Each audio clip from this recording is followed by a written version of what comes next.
So, episode 3 of The Vampire Lestat just came out. Wow, what an episode. Before we get into this review, recap, reaction video, three quick disclaimers. One, my voice is a little hoarse right now. I don't know if I'm getting sick or if it's the warehouse fire in Boyle Heights making the air of Los Angeles more toxic than it already is. But yeah, I apologize if my voice is a little, if it sounds like I have a frog in my throat. So that's why I'm also drinking tea instead of my normal wine. Okay. Second disclaimer, I have read the books. I'm trying not to let them super impact my perception of the show. I'm trying to separate them, but yeah, I have read The Vampire Lestat, Queen of the Damned, and Interview with the Vampire, obviously.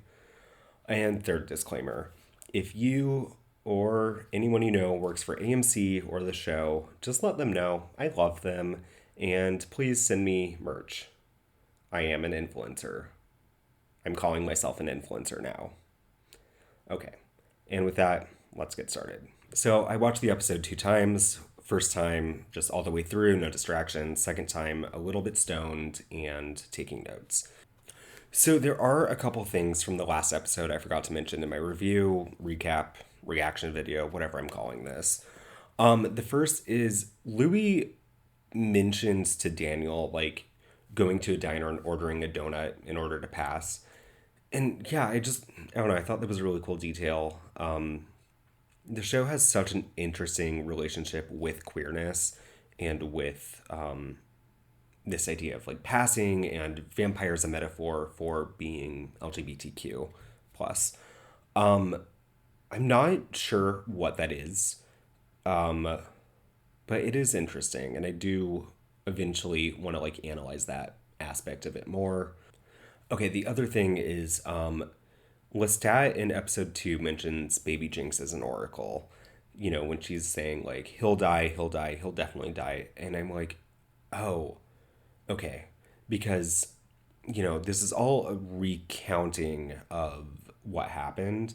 So if he's calling Baby Jinx an oracle in the recount, I'm like, oh no, oh yeah, people are in trouble.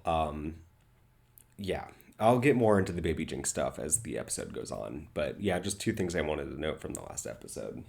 We start the episode with Lestat talking crap about Toronto and killing the newlyweds, and then he goes into the interview with Daniel. I'm really liking Christine this season. I really like her. I think she's probably my favorite side character. I also realized in my previous videos I was calling her Claire. I don't know where I got Claire from. Yeah, her name's Christine, but I really like her. Yeah, I think her character is fun. Also, we see Christine get rid of the dead bodies, and that is what's happening there. What's the backstory there? Has she done this before? Yeah, it's a fascinating dynamic between him and Christine. It almost feels like Christine is the mother he never had, but wanted. Christine is more protective of him than Gabriella. Like, Daniel's picking at scabs with Lestat, and Gabriella is just sitting there laughing, and Christine is the one to step in. Yeah, it's a nice dynamic between the two of them, and I like that they're exploring that. So then, as they're talking, Louis and now Lestat's doctor mentions that there was a study done on two Class B vampires in Budapest, showing that decapitation, the head could live longer than the body. And I'm like, wait, okay, who is doing these studies? What is a Class B versus Class A vampire? Who is classifying these people? So, are vampires confirmed to the scientific community in this universe? Interesting questions to ponder. And it's oh, does the government know about vampires?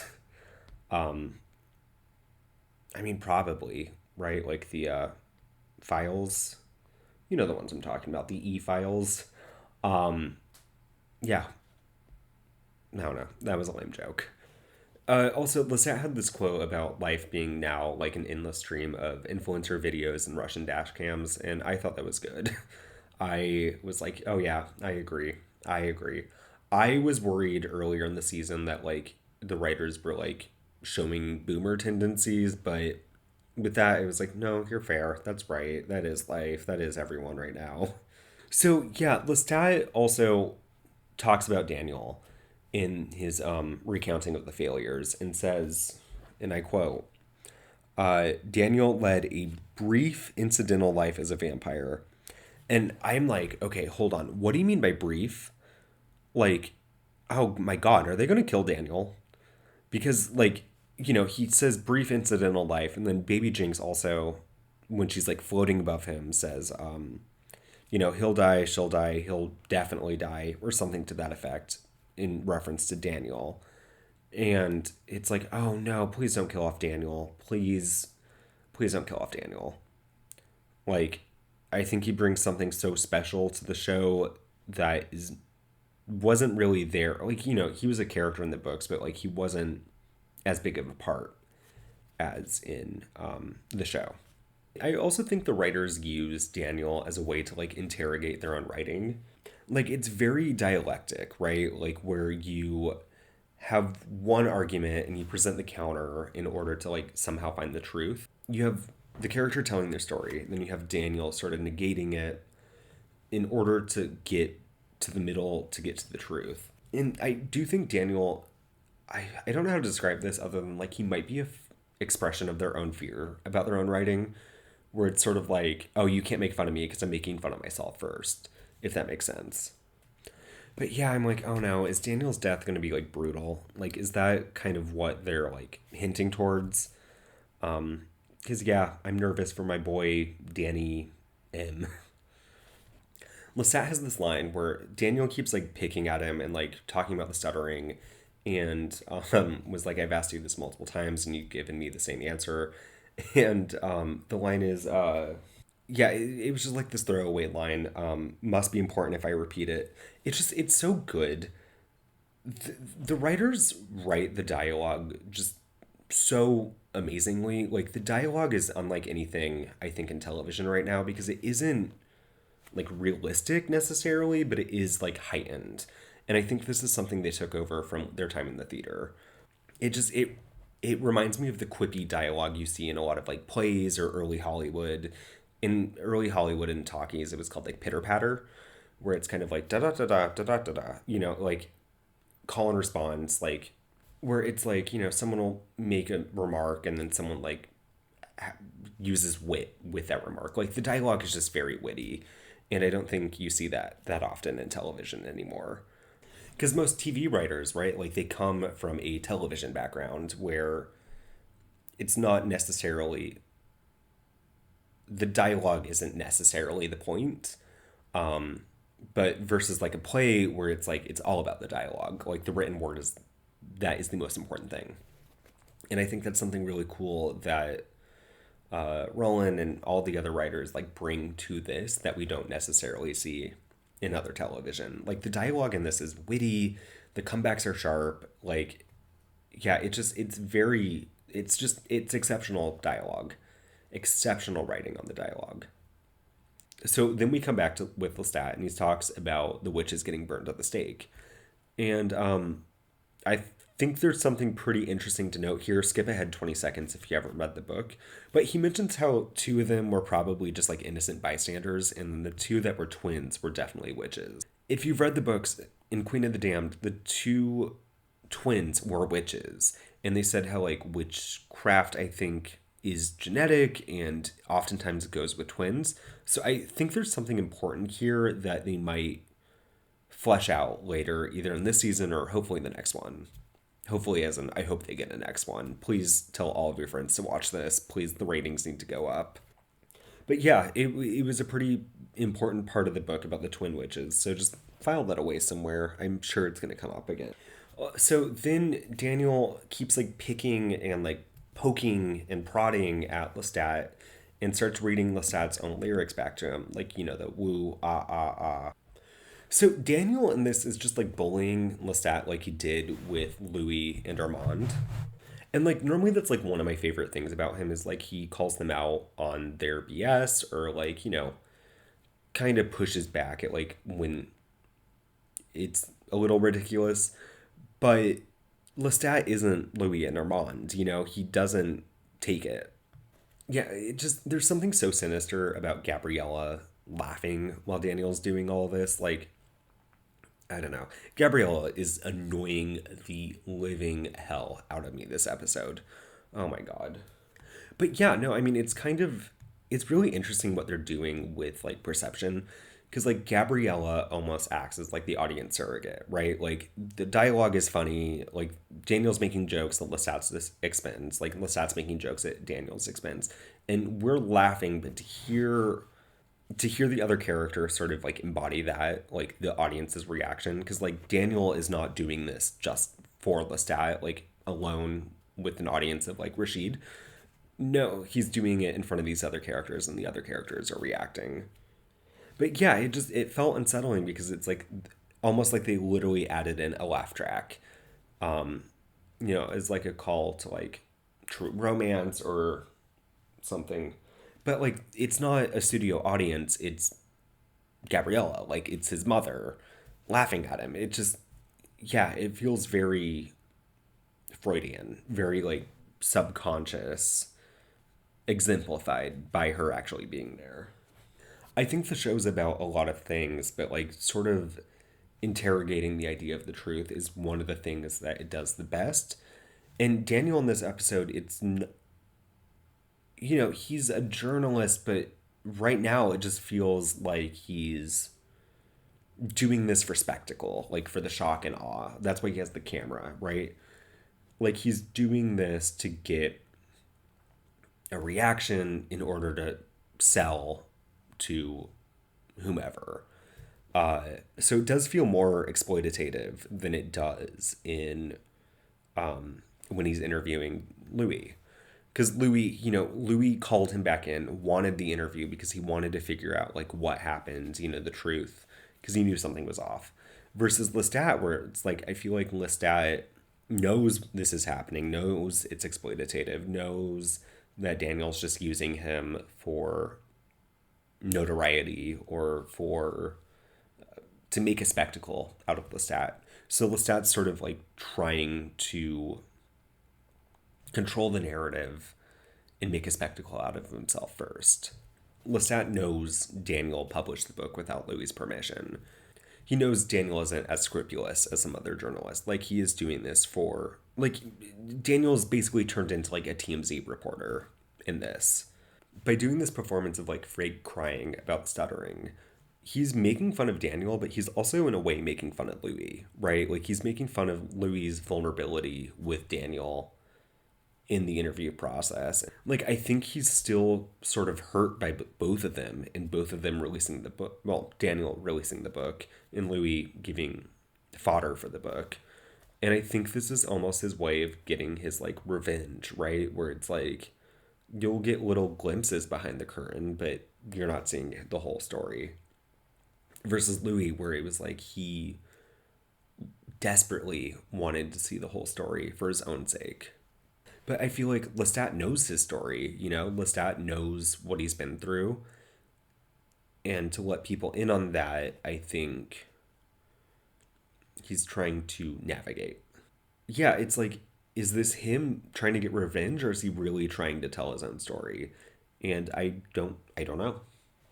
But yeah, Lestat, this episode, it was so fascinating to watch him perform the role of like unhinged rock star or like diva, or I guess prima donna in this case. And then immediately like turning it off, right? Like he starts having the breakdown about like the stuttering and like starts crying and then starts laughing. But yeah, when I say like diva and everything like that, what I mean is like Lestat is like playing at narcissism and self-centeredness and sort of this like, oh, I'm above it, I'm the best, I'm the greatest, blah blah blah. In order to hide, like, he really was hurt by Nikki and everything that happened there. But if he plays it like he doesn't care, it's almost like he can convince himself he doesn't care, and in that way it doesn't hurt so bad. And it can convince the world at large he doesn't care because, oh, I'm a monster, I'm above it, I'm, Jesus resurrected. But the narcissism almost in a way is acting as a mask. Like, yeah, is he self-centered and vain? Sure, but like the grandiosity of it feels to me like an act to cover the deep hurt of everything he went through. Because if you can be like, oh, it doesn't matter, like, these are all inconsequential people to me or whatever, you almost protect yourself from that hurt and having to face that truth. And I think that's the thing is like Lestat is projecting this image of the narcissistic monster in order to protect like that he did really care for these people and he was incredibly traumatized by the hurt. But that's what we do with trauma. We recontextualize it. We make it seem like oh, it's not that bad. Or oh, well, I didn't care anyway. In order to like protect our own, not ego is not the right word, but like our own brain, basically. And so how he recontextualizes it too is we do see the music video version of how Magnus turned him. It was very Taylor Swift. Like it did remind me of the "You Belong with Me" music video.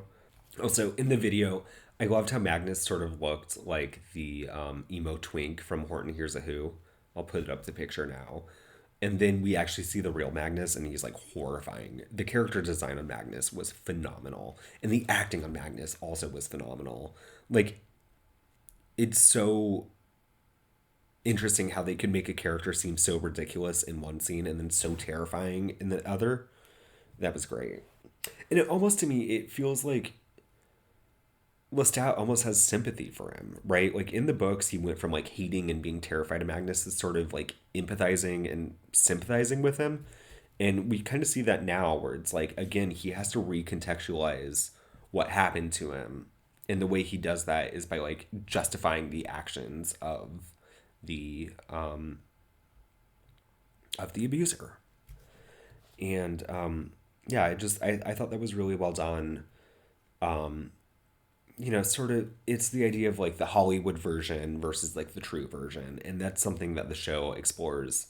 Like him trying to frame it as like more innocent than what it was is like him trying to protect like how much it deeply, deeply impacted him and deeply traumatized him.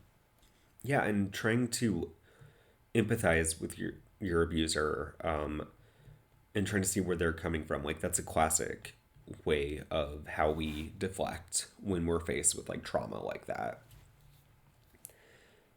We minimize, oh, it wasn't that bad. Oh, well, they were doing it for X, Y, and Z reason.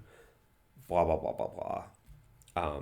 Yeah, it was handled really well. And that's the thing, too, about the show this season, where I mean, every season, they handle all of this with such care, in such nuance, in such because it's not like they're afraid to go to like these sensitive issues, but they're also not making it like schlocky and exploitative. It feels really there was just a lot of care put into this, and I appreciate that. But yeah, he doesn't want to be seen showing vulnerability because he wants to be strong. He wants to be above it. And it's also really interesting that he doesn't want to show vulnerability because like Gabrielle is right there and like laughing at him and like siding with Daniel. Yeah, he wants the strength as like a protection blanket, but it never works that way, unfortunately. Yeah, so showing vulnerability, I think he still sees as like weakness when it's not. It's one of the hardest things you can do is like being really vulnerable. But it makes sense because, like, again, Gabriella is right there. And it's like we're watching him perform emotions for other characters, right? Because Lestat is an actor, so he's acting in all of this. Um, and that's been so cool to watch is sort of watching how the facade and the mask comes on. And then we get little glimpses behind the mask of like who he actually is and how much like things actually hurt him. But it's and we see him performing not only for us, the audience, as like Sam Reed, the actor, but Lestat also being an actor, performing for the other characters, and in turn performing for the audience. It's why he's so hypnotic to watch, you know? It's why he's hypnotic in the show, like in universe to the other characters, but it's also why he's hypnotic to us. Like we watch him perform vulnerability. Like we watch him perform vulnerability where it's not real, and then we actually see the actual real vulnerability of him, like what's lying behind the curtain. But the interesting thing is, how do we know when he's acting versus like when he's being genuine? And that is something that I think they're playing with really well this season. Like one of my favorite things about the show, and this episode in particular, is just like trying to figure out when the characters are lying and like performing for other people and lying basically, versus like when they're being genuine. And that's what makes the show so rewatchable too, is like you can kind of see like, oh, here he's lying and here's an actual like glimpse of who he really is. Because all the characters are lying constantly to themselves, to the other characters, to us, the audience, as like, as they're narrating their own stories, constantly, constantly either lying or like playing around with the truth. But yeah, Lestat, he's an actor. He's acting in this. He's acting for Daniel. He's acting for us, the audience, and he's acting in the tapes of regrets. But yeah, that's why actors are so charming, is because like they can kind of turn it on and turn it off, and it's hard to define what it is that like je ne sais quoi that Lestat has. Lestat's sort of projecting this image of like how he wants people to see him, and he wants to be in control of that.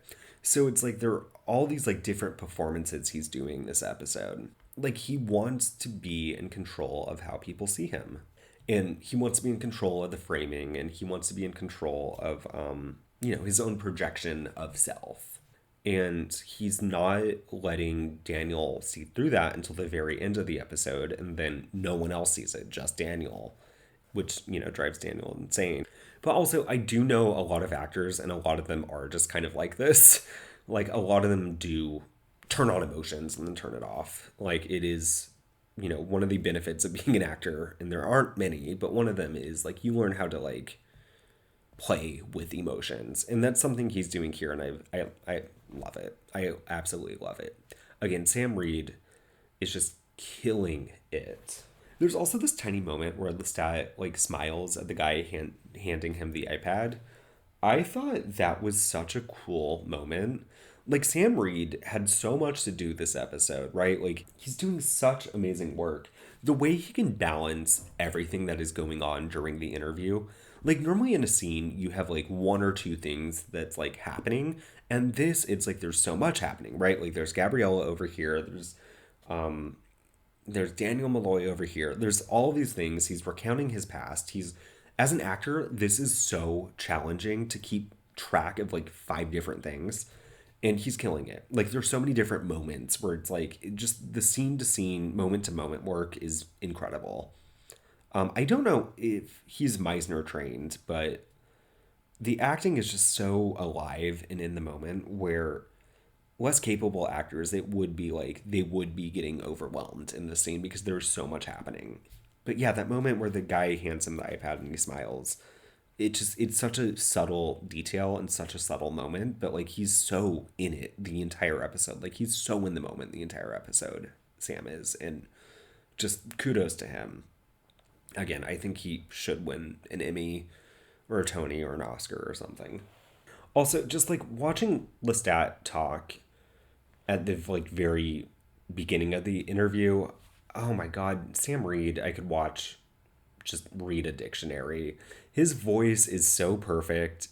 Yeah, it has such a unique cadence and tone, and it really like I can't imagine Lestat any other way. Like he's just so good at this. He just has this like way of talking that's very distinct, and I think the accent also brings it out.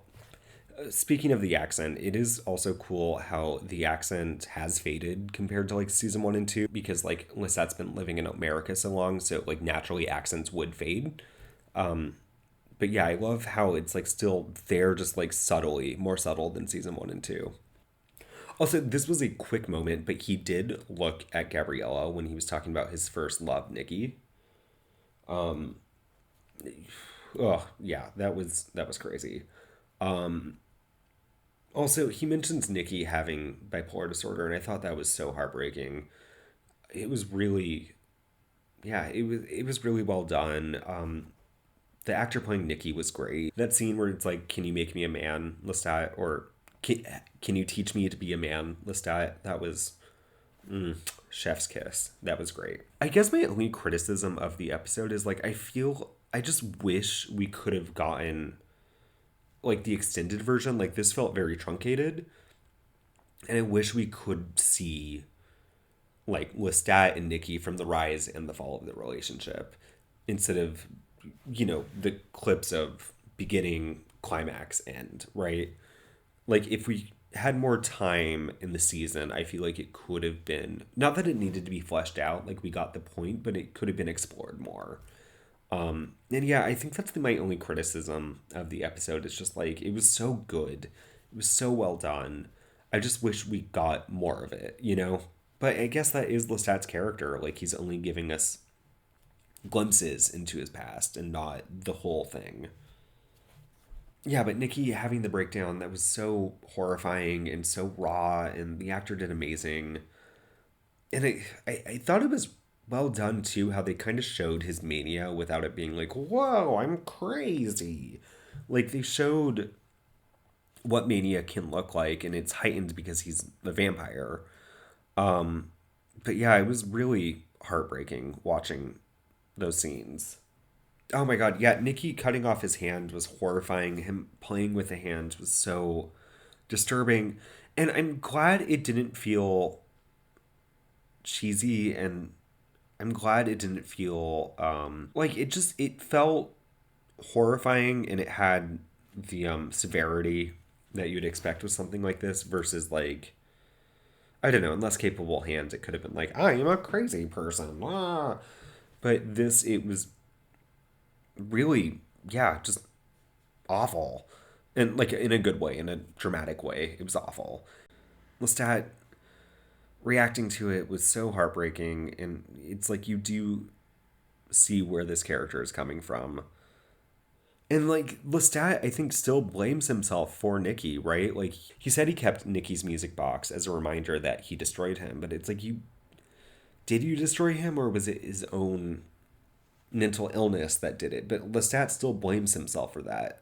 Because I do unfortunately think Gabriella was right when she was like, "Don't bring him into eternity. All of your love is used up." Like she was right there. I mean, she was cold and heartless about it, but she was unfortunately right. Like the great laws do exist for a reason, right? Like don't turn the children or the infirmed. Like they seem so harsh to us now, especially like during the trial, but like they do exist for a reason. Like it always ends in disaster if you turn the incapacitated or the children. Like she does have a point and she was right, but like the way she went about it and like her laughing while Nikki's having this breakdown, it's like, oh my god, who are you? Like, get a grip. Get out of there. You don't belong there. Like, I was having more sympathy for Armand than Gabriella at this point. But yeah, what I have to wonder is like, is Gabriella really here? Or is this like her messing with his memories? Or is this her like pulling in Armand and like editing them? But then it's like, well, I don't know about the telekinesis with like Maker and Makey. So maybe not. Or maybe is this him kind of interjecting her into these memories? Because yeah, she just felt so out of place during all of this.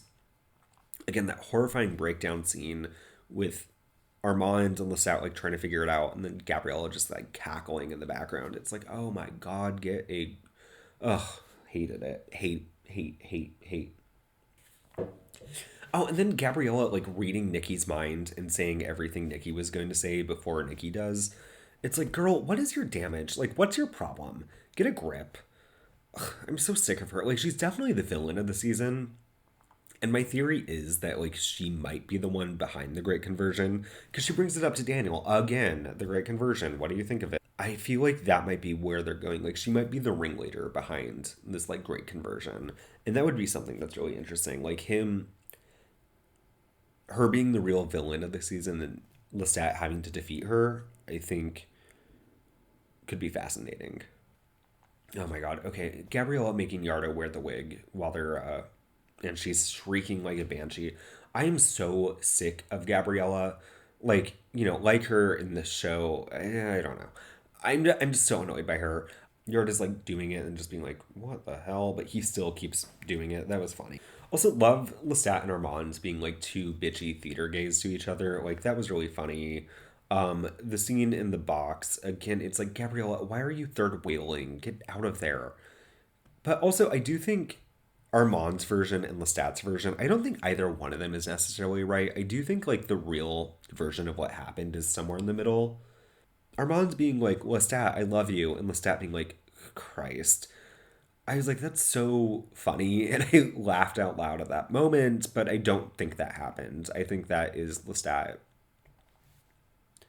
That is Lestat editing the memories. Okay, so then we cut to Louis going to find Killer, going to take revenge for Claudia. I do like that him going into the Detroit Coven house was like a mirror of the episode where they're in France and they go to the manor. And yeah, I thought that was cool how the camera stayed outside of the action in both those scenes. Like, in season 2, it stayed out with Armand and Louis, and this it's staying out with the decapitated head while Louis rampages through the house. And I thought that was cool framing. I liked how those two scenes like mirrored each other. And then, oh my god, the scene with the blood farm and all the bathtubs. Oh my god, that was so disturbing. Like, they really didn't focus too much on it, but that was very like, oh my god. Like, can you imagine being one of those people? Like, oh god. Yeah, that was really well done. That felt very like Saw, Hostile, and I liked that it wasn't too much. Like, it was just enough to sort of put your mind to like fill in the blanks, but it wasn't like gratuitous. I love that Louis is still very much involved in the season and getting a B plot with like, Bruce, and then later on when he sees Delaney again, but like as a normal human. Oh my god, I was like, leave Regina alone. Do not turn her. Like, Louis, you're flirting with disaster again. But he's a chaotic gay mess, and so am I, so I have to sort of understand it. Everything with Bruce, again, I was like, Louis, Baby Jinx is gonna come after you now. Like, Baby Jinx, something is happening with Baby Jinx. I don't know what it is, but like, she feels like she's gonna play a major role in this season. But yeah, him killing Bruce, I was happy about. I'm happy Bruce is dead and Louis got his revenge, but I don't think that revenge will ever fill the hole that Claudia left in him. Like, it won't. So then, yeah, Lestat starts driving and pictures Magnus in the car with him. And that, yeah, that was well done. Loved the parallels between like what's happening with Louis reading Claudia's diary to Bruce and how Lestat was turned by Magnus. Yeah, it was really, really well done. I mean, the A and B plot intersecting like that, I wasn't expecting, and the parallels between like what happened to Claudia and what happened to Lestat, and I think that's one of the biggest tragedies of their relationship is they could never, because so much similar happened to them, but they could never connect on it, right? They couldn't because it's almost like they're both protecting their own consciousness. They are protecting themselves and their egos. So instead of like having this like moment of connection and vulnerability, they clashed because it's like they saw too much of themselves in each other. And when we see things we don't like about ourselves in another person, we hate it, right? Like, if you're insecure, like, oh, I talk too much or I'm annoying, and then you meet someone that talks too much and is annoying, you hate them more than like you would otherwise. To see your own insecurities like in front of you in someone else is a hard thing to reconcile. And that was the two of them. They saw the worst aspects of themselves in the other. Yeah, and I think that's why Lestat felt so betrayed by Louis as well, is like he chose Claudia over Lestat. And if Claudia is almost like a mirror image of Lestat, I think knowing that Louis chose the mirror over him added to the betrayal. But yeah, I also think the part with the car also does mirror how Louis saw Lestat in Paris wherever he went. And it is like, are they schizophrenic, or is this just something that happens with like vampires and their makers? Like, if someone makes you and they're not around anymore, do you still see them in moments of like severe stress? Is that just like something that happens with vampires, or are they going crazy? The Magnus stuff was horrifying. Absolutely, absolutely horrifying. Oh, and Magnus slicing open his neck when most vampires do their wrist. Oh my god, that was so disturbing. That was so perfect. Again, because most vampires like do their wrist when they're turning someone, but him doing the neck was like, oh, that was, yeah, that was a really good detail. Both actors killed it. There was an interview of the actor who played Magnus. Let me look up his name. Okay, the actor was Damian Atkins, and he gave an interview basically saying like the set was so supportive and Sam Reed was amazing, and like working on this sort of scene is very dark and heavy, but both of them had such good communication in between scenes that it didn't feel as bad as it would otherwise necessarily. And that's so important. Like, and it makes so much sense. Like, both of them were such professionals about this in a scene that could have been not a fun day of filming. I'm sure. Yeah, and also I love that this episode was directed by a woman. That is so rare in Hollywood and television, particularly. And I thought it was really important that this episode was directed by a woman. I thought she handled it with such care, and in a way where it doesn't feel exploitative, right? Like, that is one of the big fears of depicting stuff like this, is it could feel either exploitative or like it's endorsing or condoning it. And it was really well done that it didn't do either. And then finally, we return with Alex in his AA group, and he's sharing his story, and then there's Armand. Like, I'm gonna insert that like meme of like Miley Cyrus with the crazy eye. It's just like, can you imagine like just being in AA and then all of a sudden there's like this guy with like bright orange eyes just like staring at you? Oh my god, that reveal also was so like, wow, like so good, so scary. Scary is not the right word, but it was, yeah, it was startling. It was like, oh my god, all of a sudden. And Armand has such an intensity. God, Assad is so good in this role. Again, I hate Armand. I'm an Armand hater, but I love him like in the story, if that makes sense. Like, he's just a character I love to hate. But yeah, the Gremlin Armand making a comeback. Yeah, so I think all the scenes in Paris too. We saw Armand's version and we sort of saw the stats. I am interested to see like what the truth is between those versions, because I don't feel like we're done with it necessarily yet.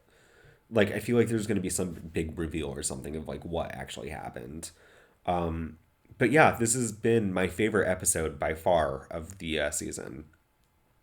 I was a little nervous after the last two episodes, but this was like finally like, oh, finally, like there's drama again. And I feel like the last two episodes were like set up for this. Yeah, like the emotional heights and just the emotional impact of this episode was amazing. Absolutely amazing.